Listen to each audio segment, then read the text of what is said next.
When I started my channel over 3 years ago, I wanted to focus on all aspects of 70s and 80s pop culture and not just video games and vintage toys. And one of my first videos focused on something that many of you watching now will have bought at some point during your childhood. Lookin magazine. Look into Lookin for action and comedy from your ITV favorites, plus news, views, and color features on the stars of pop and sport in Lookin this week.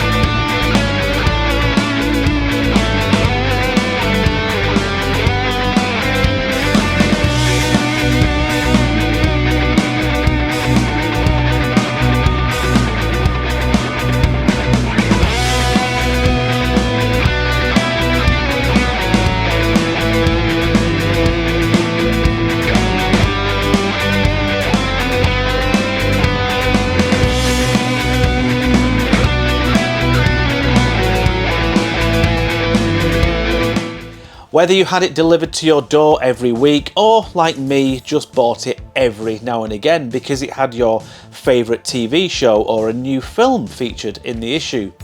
Or maybe the free gift taped to the front cover was enough to lure you in.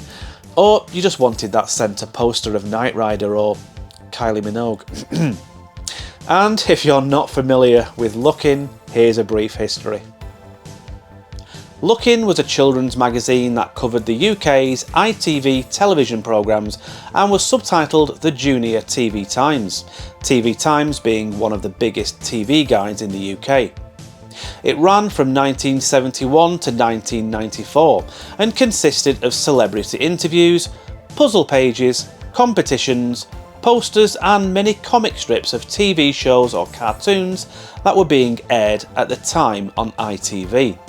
But it didn't just cover TV programmes, it also focused on pop stars, new films, sports personalities and the latest crazes at the time.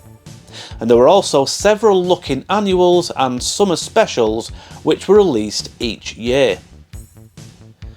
And the first issue we're taking a look at is this one from July 1984. So this magazine is now 40 years old, and as you can see we have the national treasure, that is Daley Thompson, on the front cover just in time for the 1984 Olympics, which were held in Los Angeles. And speaking of the Olympics, we're off to Paris in a few weeks, but we'll be back home before the opening of the games, but we'll probably see some of the preparations going on in the city.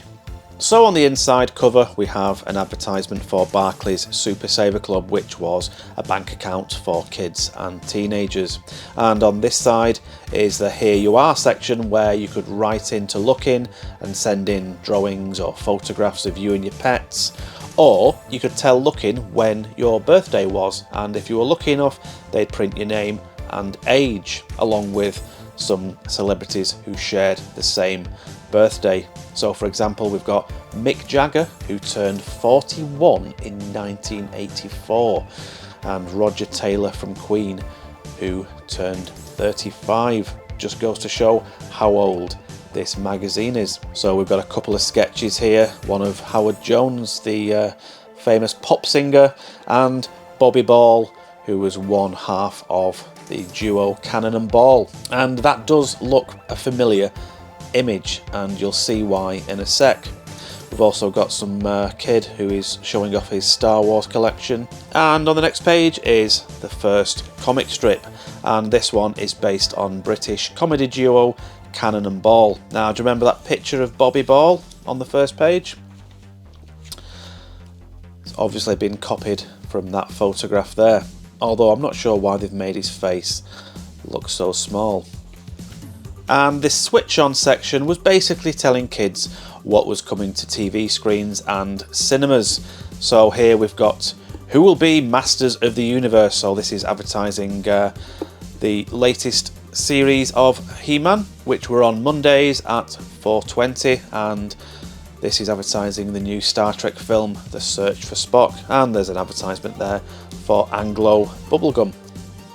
And the next comic strip is in full colour, and it's based on the TV show Robin of Sherwood, starring Michael Praed.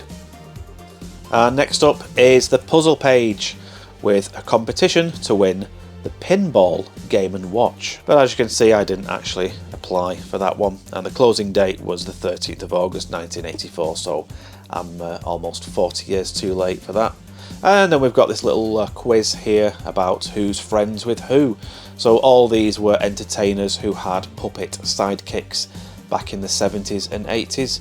So you've got TV's own Bob Carroll Gees, and he had Spit the Dog, Rod Hull with Emu, Keith Harris and Orville, Matthew Corbett and Sooty, and Roger DeCourcy with Nookie Bear.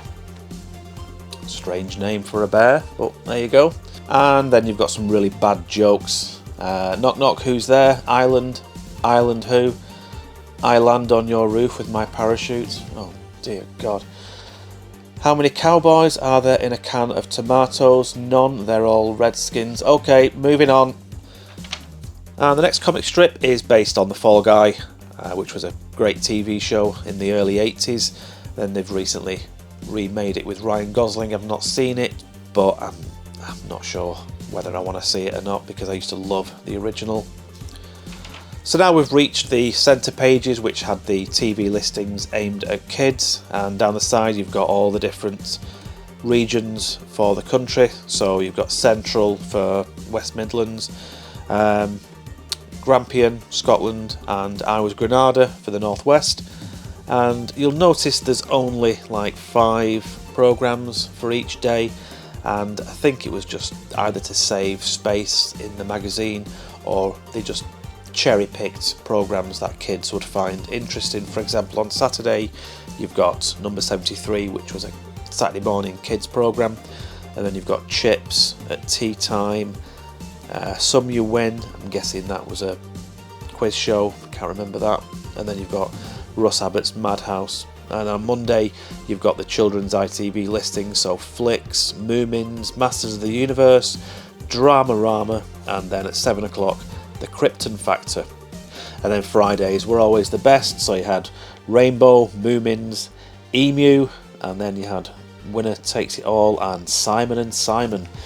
Can't remember Simon and Simon. I think it was about 2 guys called Simon. Never watched it, but I have heard of it.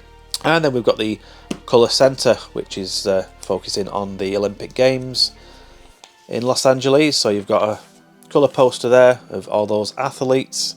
Some names I do recognise because my dad used to watch athletics all the time. So you've got Steve Cram, I remember him, Sebastian Coe, Daley Thompson, and Fatima Whitbread. And then there's the What's Your View section, which is basically you could write in and say, I'm really loving Knight Rider, or I'm not so keen on the new series of Fraggle Rock, that kind of thing. So this letter is from Claire Peachy from Chelmsford, and she's writing to say she totally disagrees with Grant Gledinning, who said the A-Team is boring. I think it's the exact opposite. It's brilliant, and I'm looking forward to the next series. I think the cast are all great actors, especially B.A. and Murdoch. I never miss it when it's on. And Bruce Swanky writes about Fraggle Rock. I would like to tell you how much I liked Fraggle Rock. It's the best puppet show, and I thought Sprocket was its best puppet. Please, please, please could you persuade ITV to return Fraggle Rock to the screen? Well, I don't think Lookin had any influence on what was shown on ITV.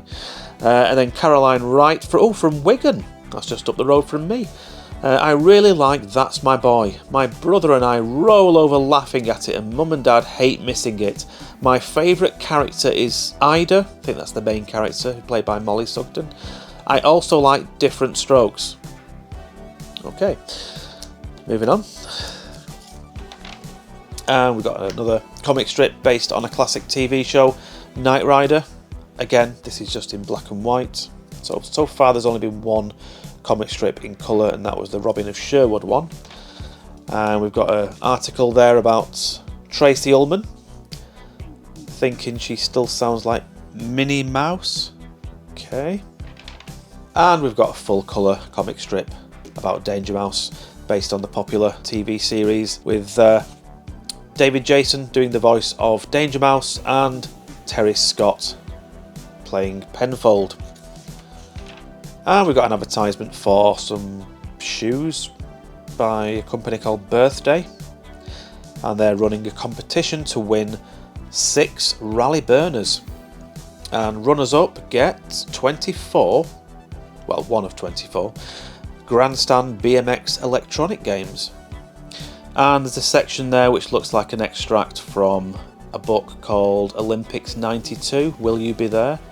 So this is 1984, this magazine, and there's a book about the Olympics in 1992, like 8 years later.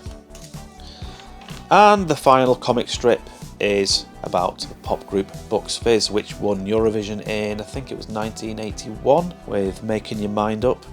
Bit of a strange concept for a comic strip, but there you go. And Look Around, which was basically talking about products, I'm guessing. So you've got books, there's information there about fan clubs, or the Bell Stars fan club. Little article there about a computer game called Crazy Caves, some outfit there for girls, and some condensed milk. So offer to get some free condensed milk. Okay. Elton John's new album, and the latest video was Never Say Never Again with Sean Connery. And then there's the info for next week's Lookin with Nick Kershaw on the front. I've not got that one, probably because I wasn't really into music back then, and it doesn't look like there was any free gift, so probably wouldn't have wanted that. And I think that's just information about the next episode of Free Time. And as always, the last page is the collector page, where every week you have a different celebrity, film star, TV star, pop star, on the back, bearing all about their height, weight, where they went to school, what hobbies they've got, their likes, their dislikes. And this week we've got Helen Slater in the role of Supergirl, which had just been released in the cinema in 1984. Now, for me, one of the main draws of buying Lookin was their many free gifts. From Swizzle's refreshers, to giant posters, transfer sets to flexi discs.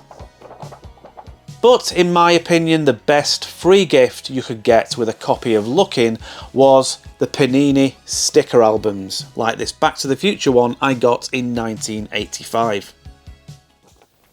Free in this week's Lookin', 6 more Back to the Future album stickers, plus the A-Team, Cannon and Ball and other ITV favourites only in Lookin'. So I got this in December of 1985, and I think I got it just after I'd been to the dentist.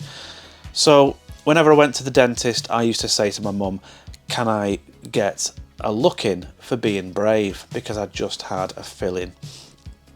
And with an injection to numb the area, so she'll be like, "Oh, go on then." Now, I'd never even heard of Back to the Future. This was the first time I'd even heard of this film. And fast forward 30 odd years, I now own a DeLorean and I've met most of the cast. So I think this was the reason why I got into Back to the Future. And the sticker album, just quickly go through this. The sticker album is nearly full. There's a couple of stickers on each page. But yeah, for the most part, it is pretty much full. And one of the centre pages come out because I had that on my wall. But we're not here to look at sticker albums. We're here to look at Lookin'.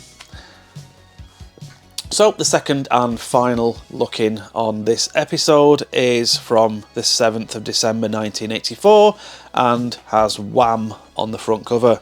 And obviously you've got the Back to the Future collector's album and 6 starter stickers, and the next issue did come with an extra 6 stickers.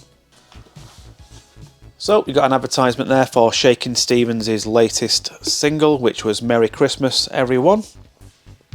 And on the Here You Are section, it's got a little blurb there about the sticker album and free stickers.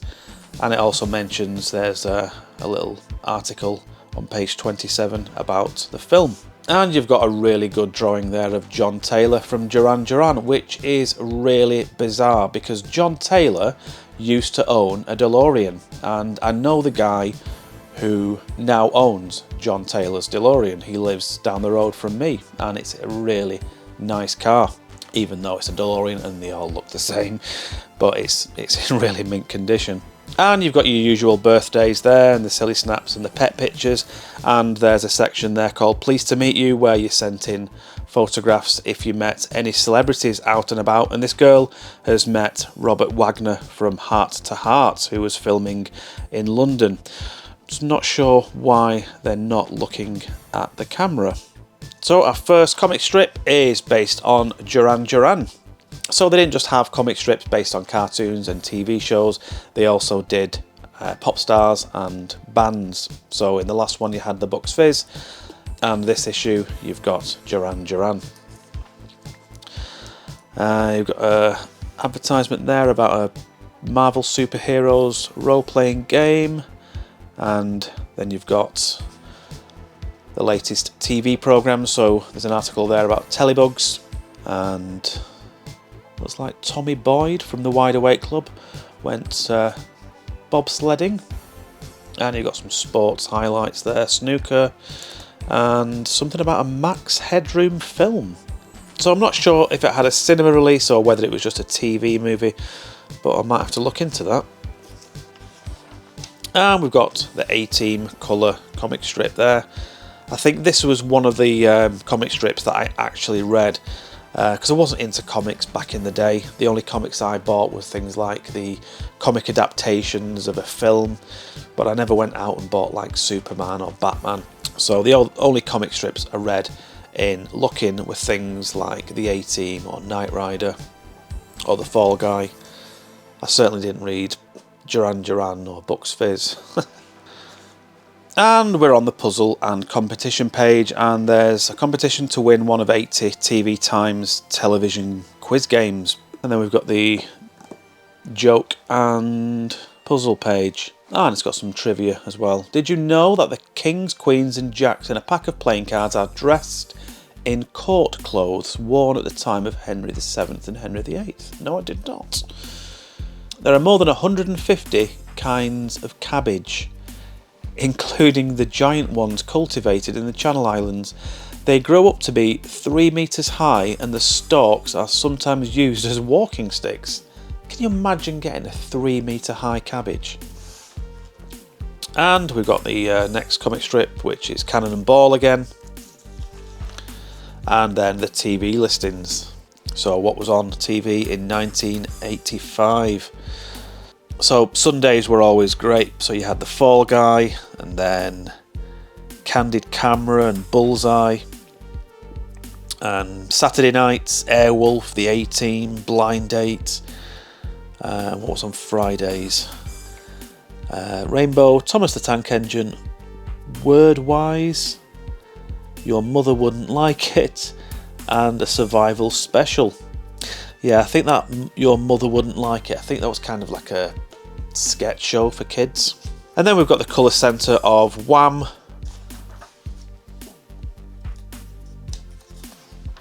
And then we've got What's Your View? So what are the kids complaining about this week? So we've got a girl from North Tyneside who's saying detective shows are getting boring. The stories are all the same. First there were 2 men detectives, Starsky and Hutch, and then 2 women, Cagney and Lacey, and now a man and a woman, Dempsey and Makepeace. Why can't we see something different for a change? Cat and a dog detectives? Oh, there's a letter there from Graham Lawrence, who was from Worsley, and I went to school and grew up in the next town over from Worsley. And then we've got another black and white comic strip based on Robin of Sherwood. And there's an advertisement there for a new single from the Haleymites or Haleymites. No idea what that is, but it's something to do with Patrick Moore and Halley's Comet. And there's a sports spotlight about the basketball player Steve Bottranger. And we've got a brand new picture strip, this time Alias the Jester, which was another cartoon on children's ITV. And then we've got the Christmas films for 1985. So we've got Back to the Future, Santa Claus the movie and The Goonies. Now I did see those two in the cinema, but I didn't see Goonies until it was released on VHS. And then we've got the Knight Rider comic strip. And then we've got the look around section for all the latest videos and toys and music. So we've got 10 Ghostbusters videos up for grabs. We've got something that looks like knockoff Transformers called School Switchbots, and they turn into erasers, pens and pencil sharpeners. We've got Dr. Gelbart's juggling balls, so you can teach yourself how to juggle. And then of course we've got what's coming up in next week's Lookin. And there's an advertisement here for Ertl Powertrons or Powertrons, which again are another knockoff of Transformers. And they've got the license for Knight Rider. And on the back we've got the collector page of the singer Lloyd Cole. So Lookin was a big part of our lives, especially if you were a kid growing up in the 70s, 80s and early 90s in the UK. And in that pre-internet era, us kids relied upon Lookin for the lowdown on our favourite pop stars, sports personalities and what was coming to our TV and cinema screens back then. So let me know in the comments if you enjoyed Lookin back in the day, and if so, what enticed you to buy it? Was it the pin-ups, the comic strips, the celebrity interviews, or like me, the free gifts? And don't forget to hit that like button and subscribe for more 80s nostalgia. Anyway, thanks for watching and I'll see you on the next one. Take care, bye!